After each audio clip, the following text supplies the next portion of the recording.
Hey everyone, and welcome back to my channel. Today I want to start a new series reading vlog because I'm going to start the Course of Dragons series by Jenn Lyons.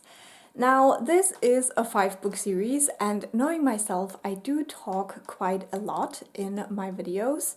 So I think with this one I might split it up into 2 videos. Now, last year I have read the Dandelion Dynasty series, and I should probably have done it with that one as well. That one was a 4-book series, and the video is millions of years long, so I don't want to do that. I'm gonna do 2 parts of this series vlog, and we're going to start with the first 3 books, I think, and then do the final 2 books in a separate video. Do I know anything about this series? No, not really. I have heard great things about it. It has something to do with dragons. It's on the cover, it's in the series title. I think this is about a person who is not a hero, just from what is written on the book.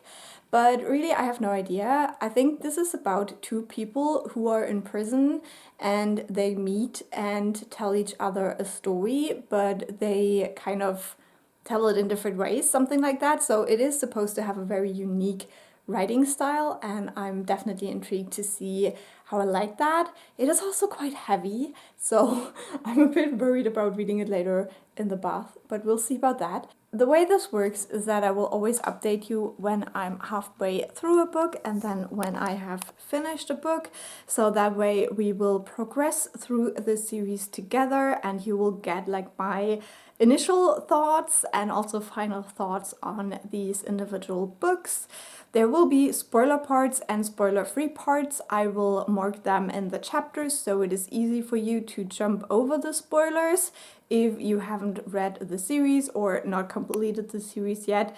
But yeah, this is what we're going to do. I hope you have fun with me. Let's start this series.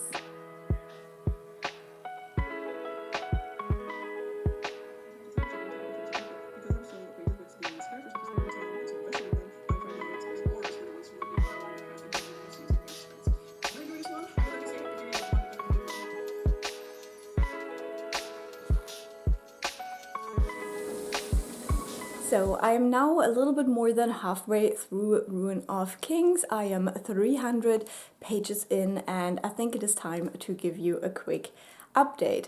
Now, what is this book about? We do have 2 characters, Kieran and Talon, and at the beginning of the book they meet in a prison. Kieran is the prisoner and Talon is the one keeping him prisoner. And Talon wants him to tell his story. She has this magical stone that will basically record what they're talking about, but you can only ever hear what the person says who has the stone. So she gives Kieran the stone and tells him to tell his story, and that's what he does. And what we're reading is a transcript that another person did for the emperor of this empire. And he also put in some footnotes, the person who transcribes it. So we basically have 3 people telling us the story, mostly Talon and Kieran. With this one, we do have 2 timelines, because Talon, when Kieran starts the story, is like, no, you're starting not far enough back. So she also tells parts of his story, and she starts way earlier when he is a teenager. And so it is kind of like jumping back and forth between the 2. We follow the story, but every now and then we also get a little bit of their banter in the situation, because Kieran doesn't really want to tell the story, but he's kind of pressured to do it. And then also sometimes they skip over some details and stuff like that and call each other out. So with Kieran's storyline, we see him be a slave, and he is sold on a slave market and then taken by this mysterious Black Brotherhood, and they are famously assassins and also priests for the goddess of death. So that's Kieran's storyline, and we see him go on an adventure. There's like seafaring islands, mystical beings, all that kind of good stuff. And then with Talon's part of Corinne's story, we see him grow up in the city where we have kind of like a poorer part where he grows up and then a rich part where the royalty live. And he is finding out that he in reality is one of the royalty families, and he has been kind of stolen and is then rediscovered. And in that storyline we get a lot of lovely family drama. It's definitely a fucked up family, and I enjoy that very much because it just makes my family feel so much more normal. I am putting that book down because it is very heavy. Also, it is still kind of hot and I'm still kind of sweating. This is the weirdest summer because it's either like dry hot or wet hot, but it's always hot. I'm really enjoying this book so far. I'm having a good time, but it is a very dense read. There's a lot of words on a page. So while the chapters always are kind of short, I still feel like making progress in the book does take quite a while. So where I would usually read over 100 pages in a certain time frame, with this one I probably read about 70. So I am making slower progress than I thought with this book, but I don't really mind because I am enjoying it so much. Now my battery is flashing, which is very rude, but honestly it was this girl who forgot to charge it. I am having fun with this story. I think that Corinne is definitely a very intriguing character.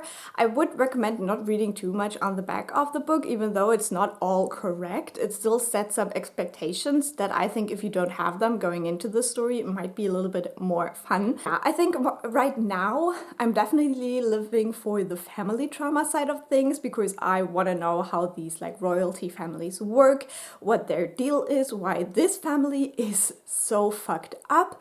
And I do like the other storyline, but I always feel like drawn back to that one. And I'm definitely intrigued to see how they will converge in the end, because right now I don't really have like an idea where we will end up at the end of the book. So that is quite interesting as well. I think that Talon is a phenomenal character. She is kind of this mythical being called a mimic, and she basically can eat the brains of other people and then she will gain all of their memories. And so she is not like one person, but hundreds of people that have been consumed, and they all kind of converge in her. And I think that is such an interesting idea, and also why she knows so much about Corinne. But we can later on also see her within the story, so she does also show up in the story already. And yeah, I'm just really enjoying it. I think it is a very unique take.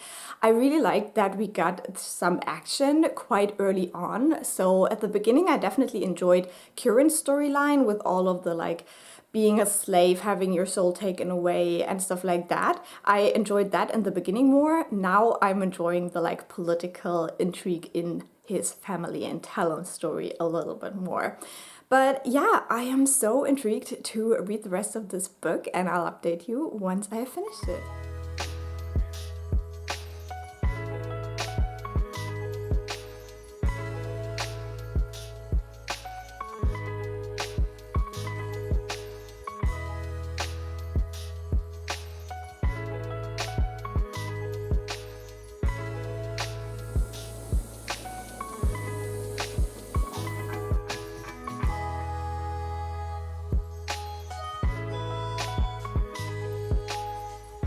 So I have finished Ruin of Kings, and it's time to talk about it, but I'm a little bit scared. So this first book was a lot. I'm gonna put it down because like it's heavy. This book is so heavy. It's like a little bit over 500 pages, but it's so dense, and the book itself is so heavy. It was definitely a struggle to read, and now I have 4 more of these, so yay for my little wrists.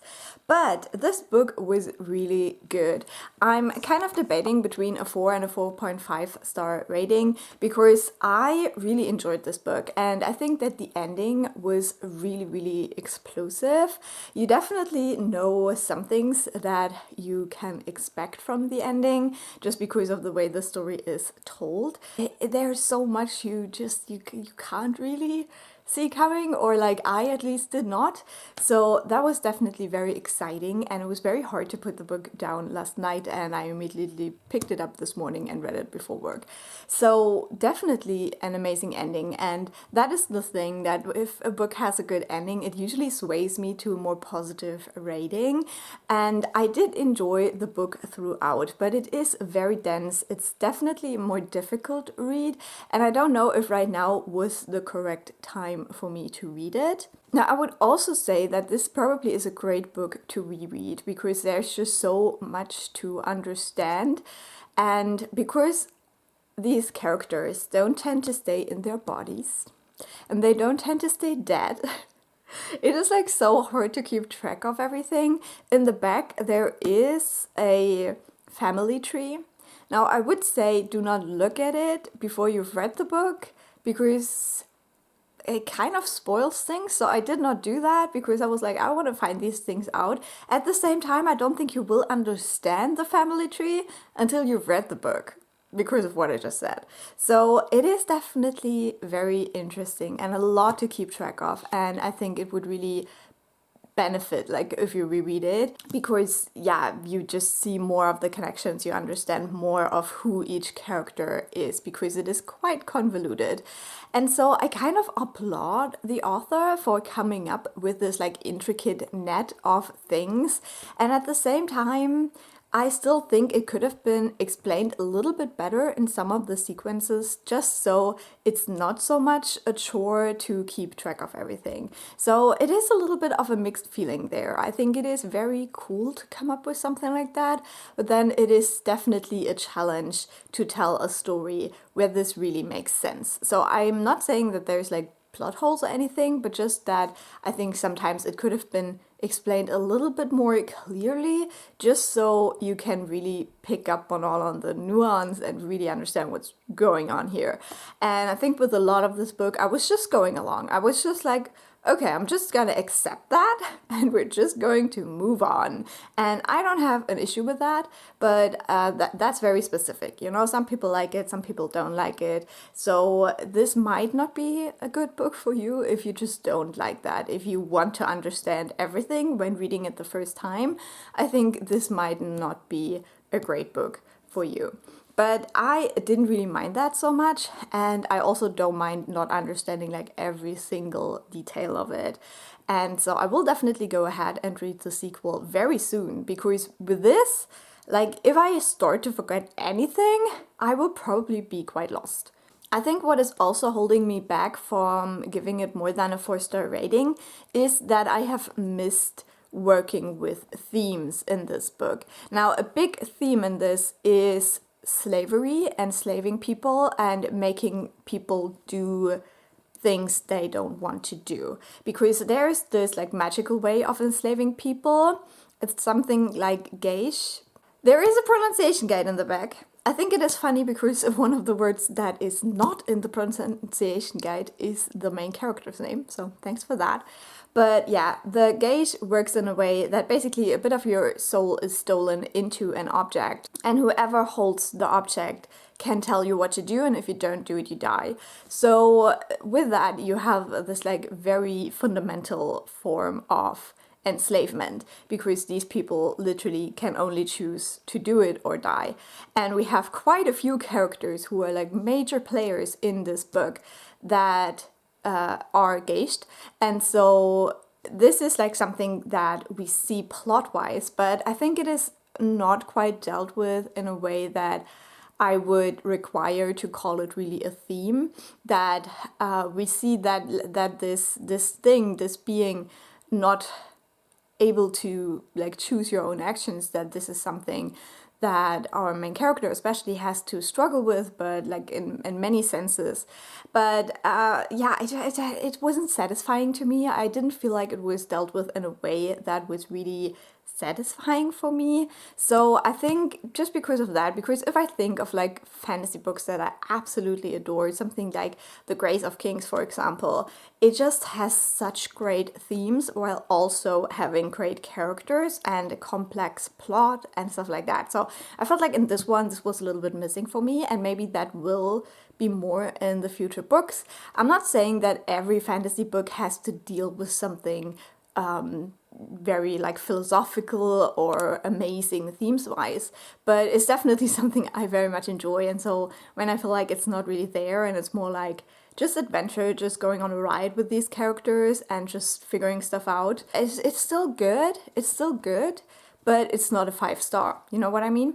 So yeah, I guess what I'm trying to say is that I land with this one around a 4.25 star rating, whatever that is, but let's just keep it at that. That's my feelings towards the books. I really enjoyed the characters, I really enjoyed the world, I really like that this is more like the southern hemisphere based, or like, you know, not like European weather, but more like jungles and stuff like that. Apples, for example, are a luxury because they're not grown where this takes place and stuff. So I really enjoyed that aspect of the story. I found the different races of people to be a very confusing part in this. We do have quite a few, and I still couldn't tell you much about any of them. The Vannae are the ones that are a little bit more important, I guess. And so you learn a little bit more about them than the others, but I still felt like it was hella confusing with the different races. And so I'm intrigued to learn more in the sequels, but for this first installment, there were just so many things that I felt like the world is just so large that we can only touch on some things, and so it is not very satisfying to read the first book because it is mainly for the plot, but you don't really understand a lot of the world yet.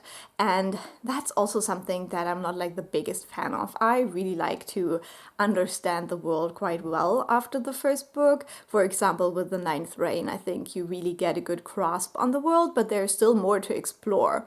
You know what I mean? And with this one, I feel like we get all of this stuff thrown at us, but not really explored yet. So some things are quite confusing. Same with the magic. I still really don't understand what the magic is doing in this book. And I guess also that we will learn more about in the sequels, especially with things like how the gods came to be, what the dragons are. There is a lot that I think will have to be explained further in the sequels.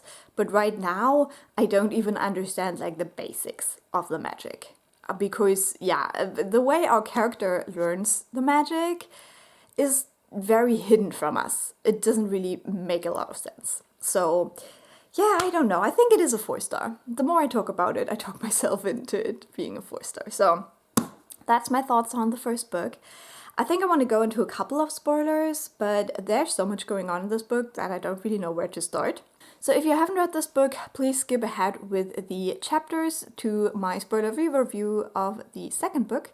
And for those of you who have read this one, let's discuss. So I don't even know where to begin. I think this whole book is like so confusing. I mean, obviously we're following the story of Corinne, and we have no idea who he is. He has no idea who he is. I still don't really understand who he is. We get a few more glimpses of something, but he's very important, that's for sure. And there's a prophecy that I have understood, and he seems to be like the prophesied guy who will destroy the world. But is it really a bad thing? I think that's the question we have to ask with this book. Like, is it really a bad thing to destroy this world? We do have the whole like demon thing. I don't know how I feel about demons. I'm always a little bit like mixed about demon stuff. So I think it is interesting. We don't really have any explanation why they exist, who they are, where they've come from. They're just there, and we have these like 3 realms, the like living realm, the magic realm, and the dead realm. And I think the demons are in a bubble in the dead realm. I don't know. That's just what I gathered. So yeah, it's definitely a lot of confusion on my part.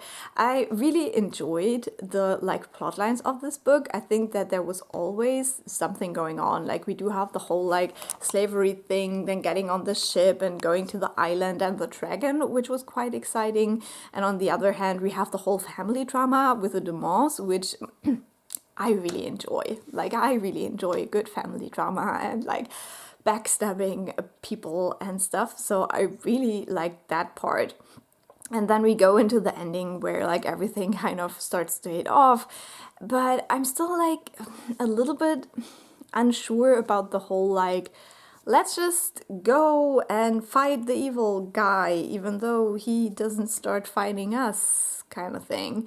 Because like there were decisions made, and I think there were like so many super ancient, super smart and cunning people involved.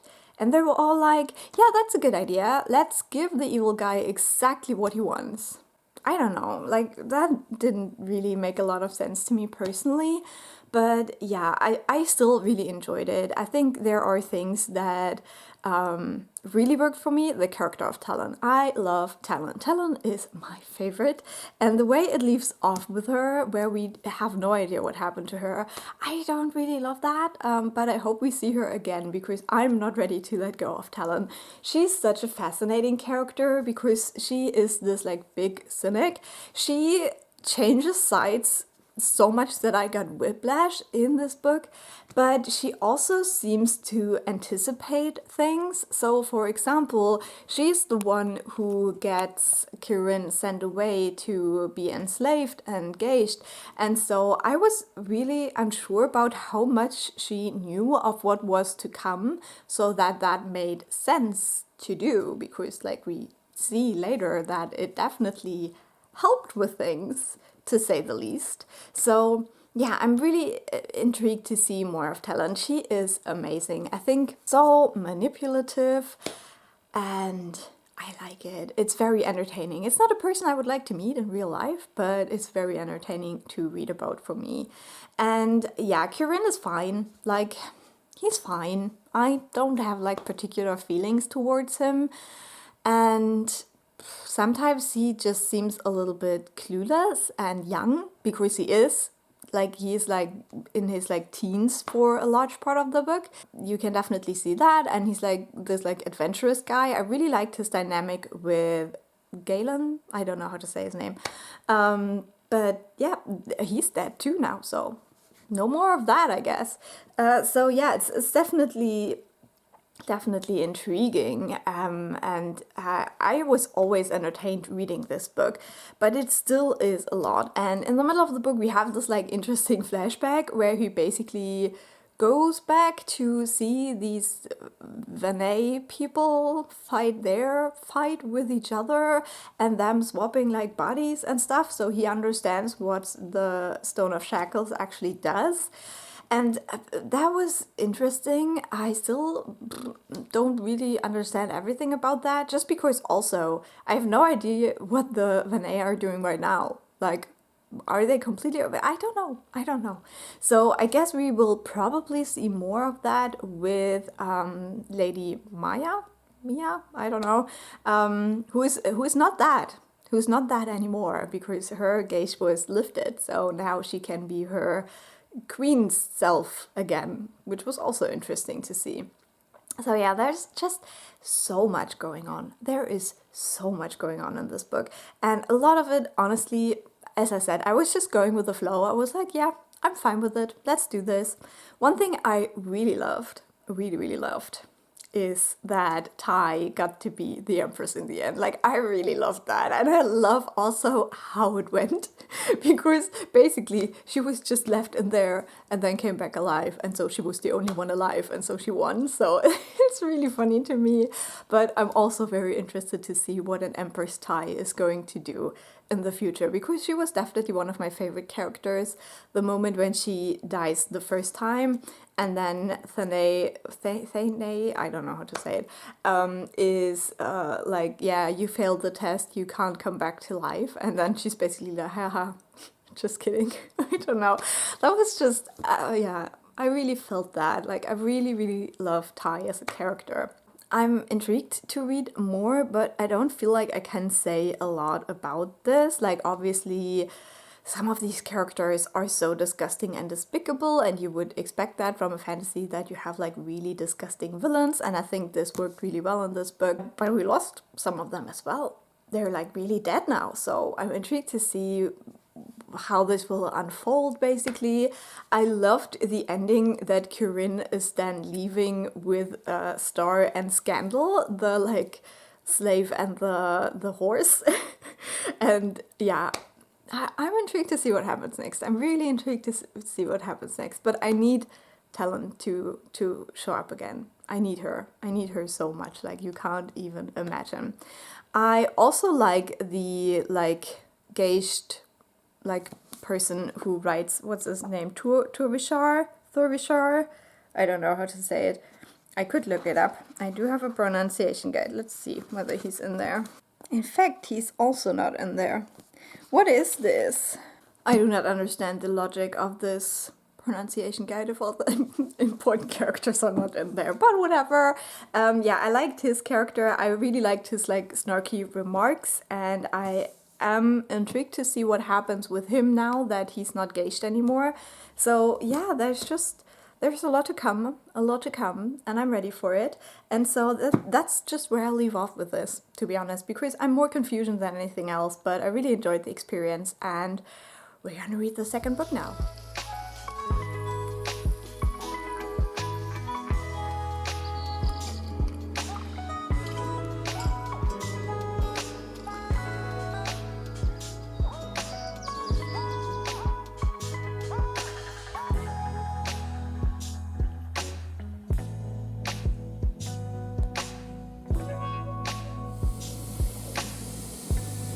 So I'm currently halfway through The Name of All Things, and I want to give you a quick update on how it's going.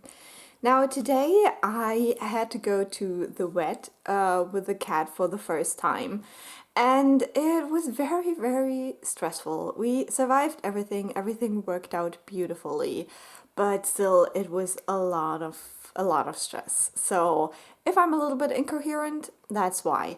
But everything's fine, she's totally fine. The book is really good. I'm actually enjoying this second book a lot more than the first book. First of all, the plot is so much more straightforward. So in this one, we meet kind of a new character. It is a character we have met before in the first book called Janelle, and she is telling us her story, basically. So we do have this like two people tell the story thing again, but not in the same way that it was done in the first book.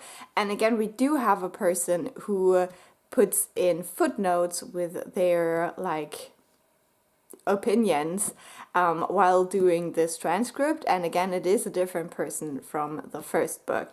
So this one is a little bit more lighthearted in a weird way because the footnotes are very funny. And we are following the story of Janelle, basically what she has been going through before meeting Corinne. And I really enjoy it because we do not have multiple timelines. The story is very much straightforward. And we've already started understanding the world a little bit more. And we do have a lot of characters that we've seen previously, so we understand who they are, why they are there. And it just makes everything just a little bit easier to grasp, I would say. And while we do expand the world in this one, because we're going to a part we haven't really seen yet, we still build on the foundation that we did in the first book. But I feel like everything that was like very confusing for the first part of the book has been kind of left out. So yeah, this is, I would say, a better place to start the series almost, because it is all much easier to understand. Now, what I especially love about this book is the new part of society that we're exploring here. Because in this part of the world, we do have a lot more gender fuckery, which I love. If you know anything about me, I love reading about societies where gender isn't set in stone like it is in our world. And in this one, it's all very much horse inspired. Who would have guessed from the cover? And so in this world, we do have mares and stallions, which is pretty much men and women. However, you don't have to be female or male to be a mare or a stallion. It really doesn't matter, like the biological parts don't matter for the gender. And I think that is very interesting. There are trans people in this world, so there are people who kind of have like a magical gender affirmation. So if they are born with male body parts, but they are a male, they can do this service to this one god and then they will have female body parts. But it really isn't necessary. It really is just a personal choice if you want to do that, because in this world really it's not connected. However, because of the influences of this other part of the world that we explored more in the first book, that is very sexist and yeah, just not really great. Because of that influence, we see that this is kind of like creeping into this society as well, and kind of, I don't want to say ruin things because that's a little bit dramatic, but kind of ruin things. So that is very interesting. And then there's also the point that people talk very openly about their sexuality, so it might be that when you meet someone, they will very openly ask you whether you run with mares or run with stallions, which is kind of the question of who do you prefer to be in sexual context with. Now, this is the only time that these words are used for the body parts, so the sex, and not the gender. However, yeah, I really like this idea, and I like this way of living in this society where you can talk quite openly about these things and it really isn't a big issue, and kind of see the corruption of that a little bit, but still how it works really well. So that's really fun for me. Apart from that, I do really love the character of Janelle and also the other characters that we see with her. Now, I feel like with Kirin's story in the first book, we do have a lot of characters that Kirin isn't really familiar with, and because of that, for us, it is also very hard to get to know them and to trust them because we have no idea who they really are. I talked about how people just don't really seem to stay in their bodies in this series and stuff like that, so it's very hard to piece together who's who in the first book. But in this one, we don't really have that yet. Maybe it's something like that will show up later in the book, and there's definitely some like minor side characters where you can be like, who is that really? Like, who could that be? And some people from the first book show up again, sometimes in like different guises in this second book. But the characters that are like kind of around Janelle, we really get to know them, and it just feels more like a story about a group of people and not so much just Kirin and everyone who dies around him in the first book. So I very much appreciate the second book. It's definitely more like my style of fantasy that I'm having fun with. So I can't wait to read the second half, and I will definitely update you how it goes.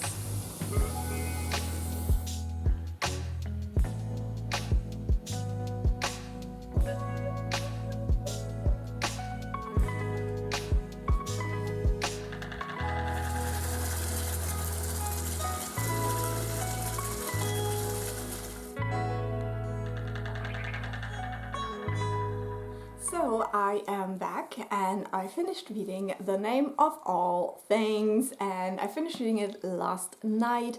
I had a great day yesterday just marathoning through the last 130 pages. The ending is quite spectacular. Again, there is a lot of betrayal and things that happen and things where, you know, stuff gets turned on its head in those last couple of chapters, and I was here for it. I still think this book is just a bit too long. Like, I really enjoyed the first half, but I think in the second half there were definitely moments when I was still engaged and interested, but I just thought, it's getting so long, and like, when is this coming to an end? So I still feel like a little bit shorter would have been good for this book, which makes me a little bit worried about book 3, which is already waiting right there. You can see the shadow behind me, and book 3 is even longer than this one and the first one, so we'll see how that goes. But yeah, overall this book was definitely a success, and I'm very, very happy to read on. I have already talked about a lot what I liked of about this book in the first update, so I don't want to repeat myself too much.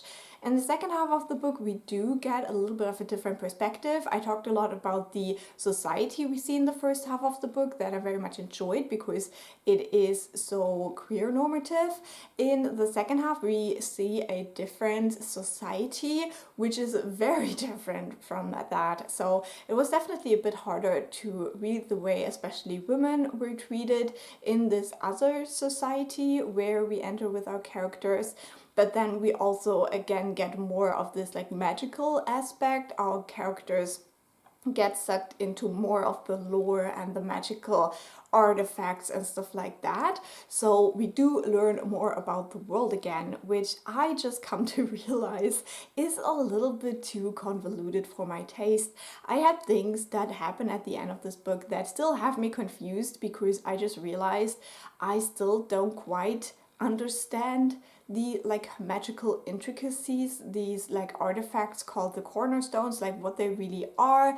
And I thought I understood something, but then I realized it was wrong. I hadn't understood it, and it's just quite confusing, to be honest. So I think it still is a little bit too convoluted in the magic department of this story, or at least I don't want to say the magic is too complicated, but I still feel like it wasn't explained good enough in the first book to now have me understand what is going on here. And that is a little bit frustrating as a reading experience, to be fair. So I hope that these things will clear up a little bit more when I read on in the series, because the first half of this book focused so much on other things, on a different way the world works. It was a nice reprieve, but it doesn't really help me for the rest of the series going forward. Because if we learn anything from the end of this book is that we will get so much more into these meddling gods, into these weird artifacts that some can destroy each other and they're stolen and stolen back, and some you can destroy but they're not really destroyed, they will come back, and it's a lot. It's a lot, so we'll see how I fare with that. I am a bit worried, but also I hope that just reading more of it will give me a better understanding of what the author is trying to do with this. But for this book, I really enjoyed it, and it is definitely a step up from the first book for me, so 4.5 stars it is. So I think that is all I'm gonna say for the spoiler-free part. Now I want to go into a couple of spoilers with the people who've read the series, so if you have not, please use the chapters to jump ahead. And for all of the other people, let's discuss a couple of things. Now, in this book, we are following Janelle as the main character. Kieran is more on the sidelines, being the one told the story, which I think was a very interesting choice. We obviously already knew Janelle from the first book, but in this one, we get such a better understanding of who she actually is. Now, again, when it comes to her parentage, things get a little bit confusing and a little bit convoluted, because we have her being the daughter of the goddess of magic, which we find out towards the end of the book, and it was just so interesting how slowly things fall into place in my brain, because we have that moment in the first book where Kieran sees the three goddesses and he thinks the goddess of magic is Janelle, that she put on her face for some reason, but obviously it's her mother. They look alike, like it makes sense. So that was something that just dropped at some point. I was like, oh my god, yeah. It just kind of makes sense now. And stuff like that, where you just see that there's just so much packed into this story that, yeah, even my brain, which loves to see patterns and which loves to make connections, is sometimes very slow to catch up. So that's one thing. And then the other thing is that her actual father is the, what is he, the commander? Like, I don't know the term they use for him, blah blah, but the militarist, whatever, guy that we also see in the first book. So why that is, nobody knows, but we have like a lot of like entanglement and weird connections going on with that again as well. And that's why I said that in the second book it definitely felt, in the second half of the second book, it felt more of what we had in the first book, where everything gets so tangled up and everyone is connected to everything in some way, and it just felt a little bit more convoluted again, where in the first half of this book, where we're exploring Janelle's Jorid society, it was just so much more fascinating and interesting to me, because I just like starting out with a small pocket of the world and then extend the view. I think with this series it's very different. We just get thrown into like so many parts of the story in the first book, and everything is moving and confusing, and it's just very hard to like get your bearings with this sort of storytelling style. I really liked Janelle as a character, but what I liked even more is the way that we see the characters around her. We have the brother Quan, or whatever his name is, and we have the rebels, which was very interesting, and especially also characters like Dorna, who are like very dear to Janelle, and because of that we can get a connection to them as well, which is very different from the first book, where we didn't really know whom to trust because Kirin didn't know whom to trust. And so I think creating this was definitely better, but also something that kind of got lost in the second half of the book, when Janelle is being held captive in Yor, and all of these other characters are doing their thing, and they are in contact with Janelle, but we don't really see any of that. We just get told that this is what happens. And also her and brother Quan getting kind of separated because of all the things that happen. Now, what I did really enjoy was the Virga person, like the one who was actually that old like a goddess witch, and the way that was brought into the story was great. I really enjoyed that character, and I can't wait to see where this goes now that her gauge was kind of lifted and she's free to wreak havoc on the world. Like, that's going to be so interesting. And at the end of the book we also see that the dead countess gets the spear and kind of the task, not the spear, the sword, and the task to fight that like goddess witch. Obviously we learn a lot more about the dragons in this book, and since I just read the Liveship Traders series and the Wintering Flame trilogy, I was really burned out with dragons, and so it's very refreshing that in this series, even though it is called Chorus of Dragons, we do not have this cliche of the dragons who are just very vain but like the good guys, but we have like a very interesting idea of dragons, because these were people once, and because of this ritual they got turned into dragons. And especially with the descriptions of the snow dragon, it really reminded me of How You Train Your Dragon. You know, the way that there is clips where they showed that they used cat behavior to animate how the dragons in that movie moved.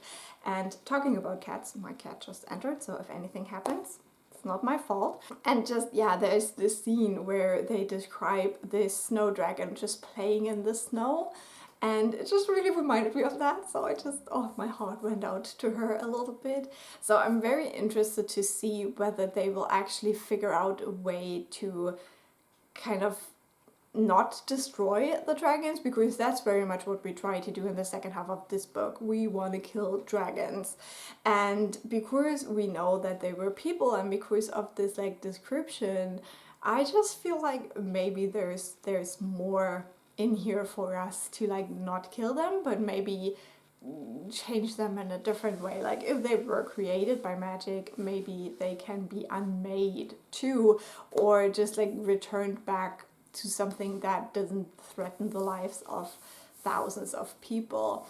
So then we get to the big boss dragon at the end, and we also see Raylos War kind of fight with this dragon, which was very interesting. But the point where he starts losing, I was like, I do not believe this. When they asked the name of all things, like, how do you fight this dragon? And it just said, like, don't fight it. It was so interesting because I was like, yeah, listen to this. Like, listen to the thing. It's telling you what to do. But it took a while for Janelle to figure it out too.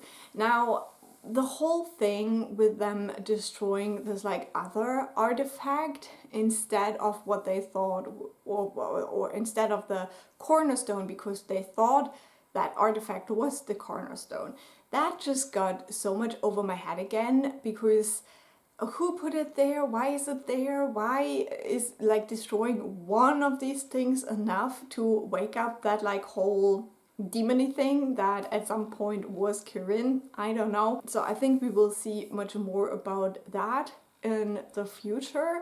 I also don't know if, because like one of the lights is out, like they still hold him but he's awake now, or what's going on with that. Yeah, it was just you know, there's just things going on in this world that I still don't have a good grasp on, and I just find this to be a little bit dissatisfying when I read this, you know, because this is a pivotal thing that happens at the end of this book, and I'm just sitting there like, huh? What? What just happened? I still feel like I still don't get like the time straight, like when were the Eight created and when was the Empire created? I still am super unclear about all of things and all of these things. And maybe it is because I wasn't paying attention enough, but maybe it also is because it just wasn't explained good enough in the first book. So we'll see. It was great to see Tai at the end of the book again as the Emperor / Empress. That was really fun, and the way that she's just having fun with all of this power and magic she has right now, it was so great to see. I'm excited for the next book because I think we will just see more of the characters we've met now again in this next book. Now, I think one other thing that is quite shocking at the end is the way that Brother Kwon betrays them and decides to follow Rila's war. And I'm quite intrigued to see where that goes. Like, will we get more of his perspective?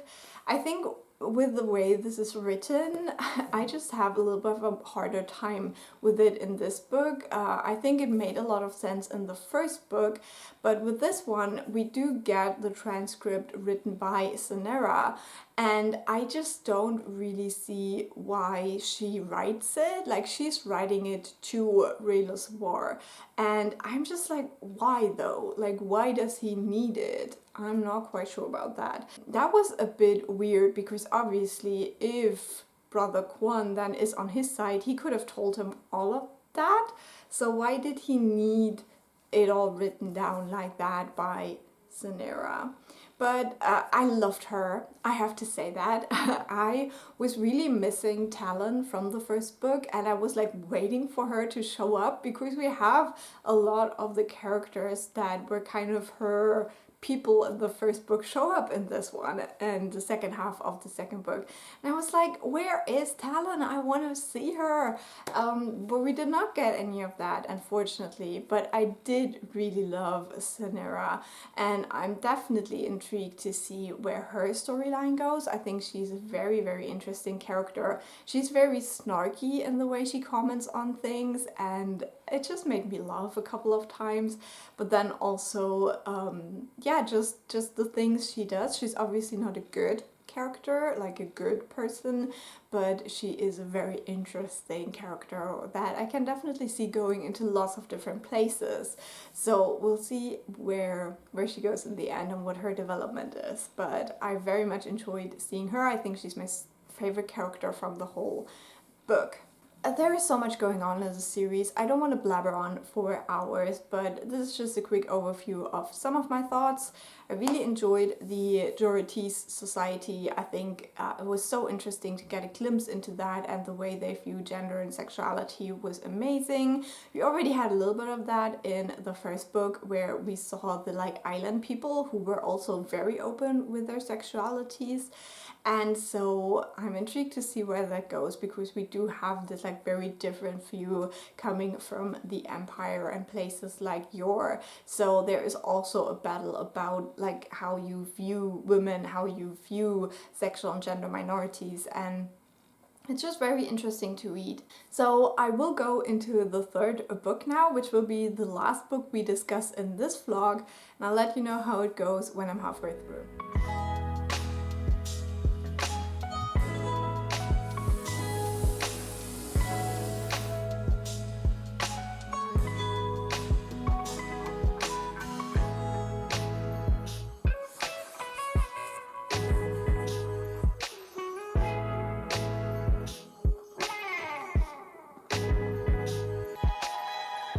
So I'm now halfway through Memory of Souls, book 3 in the Chorus of Dragons series, and I want to try to give you a quick spoiler-free update for the halfway point. I have read this first half of the book very quickly, which is lucky because I want to get this finished before the Magical Readathon starts, which is in a couple of days. So I should really get my reading speed on with this one. But another reason for why I read this so quickly is because it's really fun, you guys. This third book, the first like maybe 80 pages were a little bit of a struggle, but I didn't go into this one straight after the second one. I read one book in between. I think if I would have gone straight into this, I wouldn't have had struggled with the beginning of this, but there is definitely like a big explosion at the end of book 2, and so I was so eager to continue reading this series. I did take that little break, so I think I just had to find my footing again. There is a little summary of the second book at the beginning of this one, and I must say I would have preferred to get a summary of the first book because that one was way more chaotic and just filled with information that we will need, but it was still good to have that, and it was nicely incorporated in the narrative style of the book, which I very much appreciated. But we continue on with this style that we have two people telling the story. It is a little bit different in this one because one of the people we have telling the story is Corinne again, and so we get another first person narrative with that, and the other person is kind of the collector of texts, and so he doesn't really tell his story, but he tells the stories from like other perspectives in third person narratives. So we do get quite a few characters we focus on more in this book and not just two. Just gonna put the book down because it is heavy, but yeah, because of that we don't have this narrative style with the two different timelines in that sense. At some points we just have like one kind of main storyline that is Corinne's story, and then we get like additional information with the other perspectives. Some of those are simultaneously, others have happened shortly before Corinne's part or like back in the day. So yeah, it's really not that clearly cut into two timelines in this book. Now we do have 4 characters who have now finally come together for the kind of prophesized way. I don't want to say who it is, but we saw basically they're coming together in book 1 and 2, and now they're all together, and it's getting so fun to follow them because this is a messy group of people, let's just say that. And I'm having the best time reading about them just because I love the like interpersonal messiness in stories, so I'm eating this up. There's also a lot more information we are getting about the world, the magic system, the history, and how we got to the point where we're at right now, which is very interesting to read about.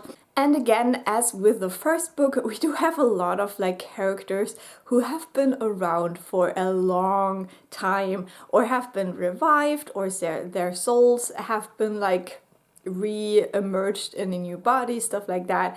So it is sometimes really hard to keep track of everything, but I think especially the footnotes in this one do a good job to always keep you in the loop, kind of like who is in theory or in practice the grandson or the great-great-grandson of whom and stuff like that. So it is a bit overwhelming, but I think this book does a better job of keeping you in the loop and just making sure you're following this very convoluted narrative in a way, but just because of the way it is written and kind of the interactions of the characters, this is just so much more fun. We really got to know these characters by now, and we know what they're about, what like their personalities are, and now we just see them clash in the funniest kinds of ways. So I'm having a grand old time with this book.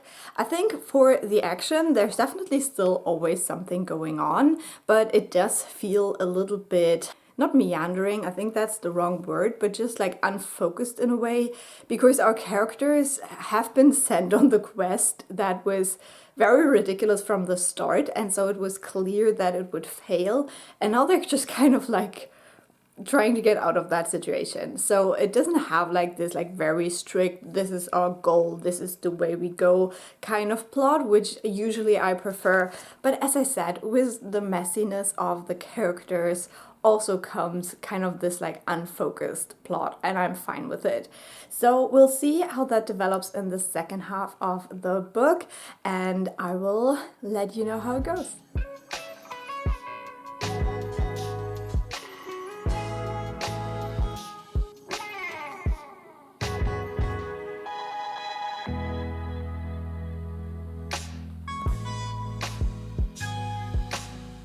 So I have finished A Memory of Souls, and I'm here to report back to you, and this book is just everything. It's everything. It's amazing. I gave it 5 stars. Best book in the series so far. So I really enjoyed this book. I think the second half, definitely very intriguing. A lot is going on. Betrayal, betrayal, betrayal. I love these characters so much. I love, like, there was scenes in here that had me screaming, kicking my feet, being so happy that some of these things finally happened. There's also scenes in here that rip your heart out, and the ending was so much like the last, I don't know, 50 pages had my stomach in a knot. I was so scared for all of these characters and what was gonna happen, and the way it did wrap up was so great. And then the epilogue sets up something where I'm like, where is the next book going to go? I can't wait to find out and read that. This book definitely is great. If you like complicated stories where you have to figure things out, you have to connect the dots, you have to really not trust anyone, and you will still get betrayed again and again and again. This is that kind of story, and I think at this point, reading this, I'm really in the middle of this world. I really understand it. I really have a grasp on it. This is where I wanted to be after book 1, where there was still so much confusion about things, but I feel like now I'm getting it. Now I am right there with our characters. I'm rooting for them. I'm trying to figure out what the fuck is going on in this series, and we finally know what the kind of like end goal thing is. And it also manages, I'm sorry, my hair is a mess, but it also manages to kind of not have a villain. This book does not have a villain in that sense. Now, one thing I hate is when a villain is overwhelmingly strong and wins every fight. I cannot stand that. And we do have a character in here that would fit the bill, but when you read the story, you can never be sure if they're really the villain. You just don't know, because everyone is trying to reach a goal, and the goal is to save this world, but people just have different opinions on how to go about it. And in that sense, it is so realistic, because if we look at our world, we're at each other's throat, figuratively, not yet literally in most cases, but because we usually want to solve the same problems, we just have different ideas of how to go about it. And that is exactly what's going on in the series and what makes this so compelling, and also why we get betrayed so many times, because there is just a lot of actors who think that their way is the best and that any way to reach that is okay. You know, the means justify it, or whatever that saying is. So yeah, it's great. It is great. I can't wait to continue on. This was so good, and I would highly recommend this series at this point in time. Obviously, I still have to read 2 books.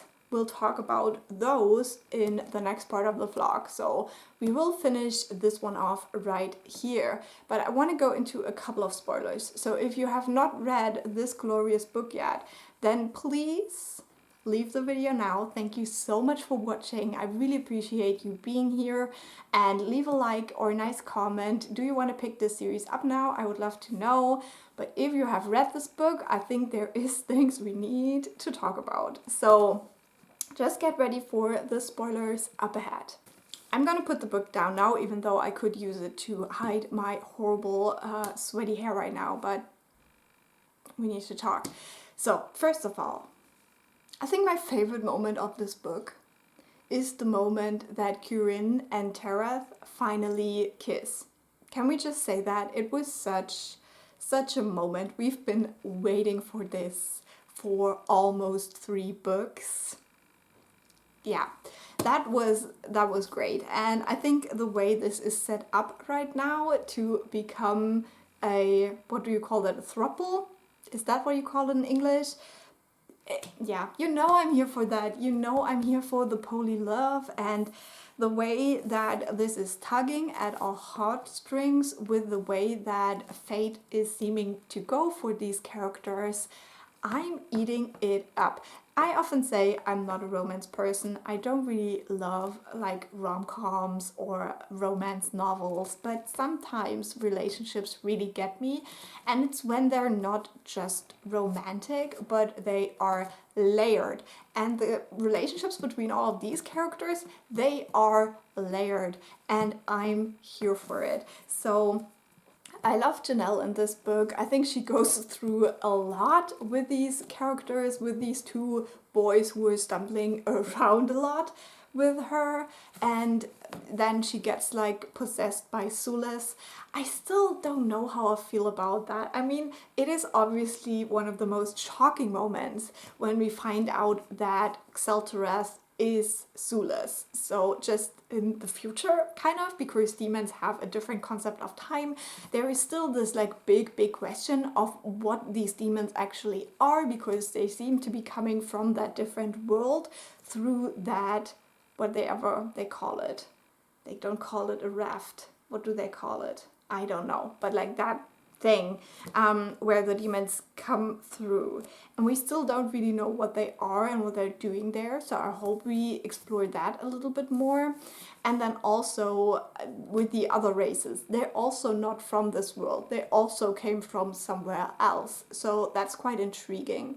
I think the whole thing with the races in general gets a little bit more clear in this book, but is still a lot. It's still a lot, and I still don't want to say I understand everything about it, but it gets a little bit clearer in here, definitely, with this like 3 immortal races. But I still don't understand whether humans are just separate, whether humans are the ones that were originally in the world, or whether these races turned human when they lost their mortality. That's still something I'm not quite sure about. I think it's the first one. Wow, there's so much going on in this book. I think what I really love with Raylos War is the way that he is not just a villain. And I think especially with the character of Cenera, she makes him so much more...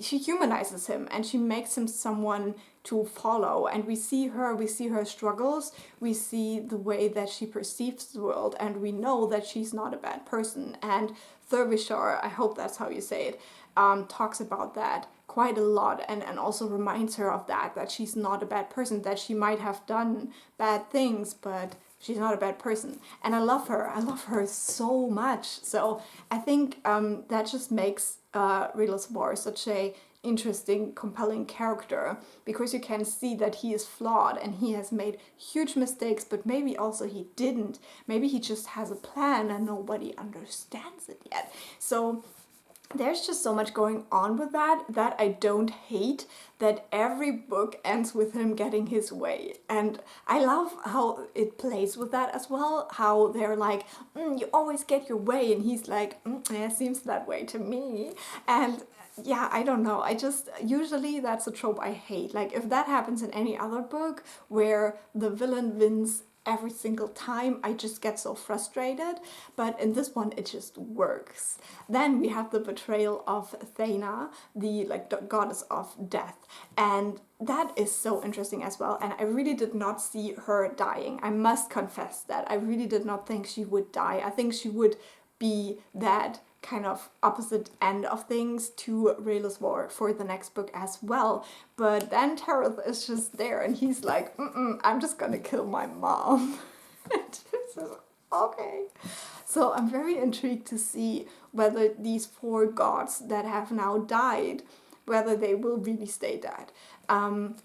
Also with Tacha, or whatever you call her, that death scene was so sad. It was so sad. I loved her as a goddess. I loved the way she was represented and the way that she fought in this battle scene, and also how her connection to Kirin worked. I think she's like this fairy godmother figure who's always trying to tweak things his way, but without really popping up that much. And I really appreciated her as this figure so much. So losing her was such a devastating scene to me, and also the way it is done with Talia.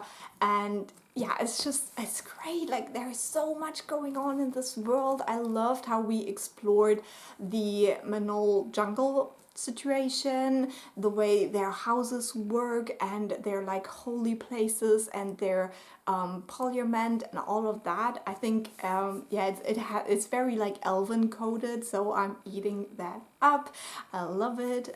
It has a lot of Lothlorien to it, so it's just so good. It's just so good. And then obviously the ending, I'm not even making any sense here. I'm just gushing, okay?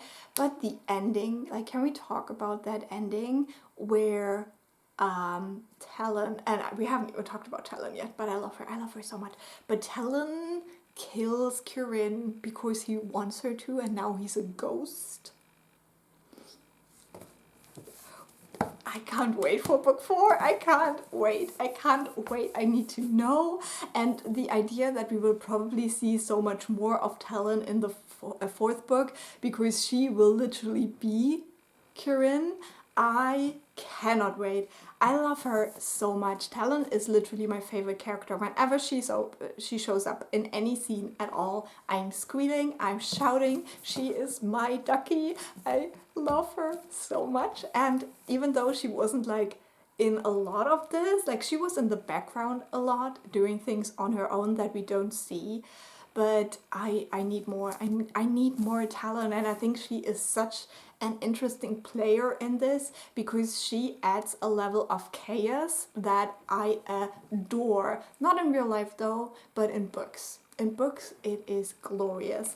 And yeah, I just can't wait to see what she will do when she's pretending to be Kirin in the 4th book. Our 4 main characters together, Terrace, Janelle, Kirin, and Thurvishar, I think they make such an interesting little group of people. And then obviously they have their parents and stuff like that. But them as the 4 people who carry the story now is just perfection. I love all of these moments in the first half of the book that are created when they're in the carriage and stuff, and Thurvishar is always so uncomfortable kind of, and the other ones are just lusting after each other. It's just hilarious. And I mean, yeah, I love them. I love them. These characters are my babies and I want them to succeed. I'm very intrigued to see whether the ending will be Kieran's end as well, or whether they will figure out a way to save everyone without him dying, because I definitely want a happy end for all of these characters. The relationship with Derbyshire and Zanera is also very intriguing to me. Zanera obviously is kind of like a romantic or asexual coded, even though they don't use that word. We had mentions to asexuality before in the second book, where it was talking about the whole like mares thing, like someone said they don't run at all, and that is completely fine. So in that setting, it was also an accepted sexuality. So I love how these two are kind of drawn together, but Zanera is like, I don't want any of that. Like, I don't see the appeal. But then Derbyshire is like, well, maybe sex isn't what I want to have with you. Like, maybe it's something else. So I'm definitely intrigued to see their relationship develop, because I think it could be like really good representation. We'll see about that. We'll see. But yeah, I'm loving this. I'm eating this up. I think, yeah, as I said before, now I'm at the point where I'm really in the middle of this story. So we're not letting up. We're reading the fourth book soon, and I will probably have the second part of this vlog ready for you in October. So watch out for that. But for now, that's the end of it. Thank you so much for watching. Definitely let me know all of your thoughts so far. Please don't spoil anything for the further books, but let me know all of your thoughts so far down below. Please mark spoilers for everyone who hasn't read the series yet when you comment spoilers. But yeah, so far I am so enjoying this series, and I can't wait to read more.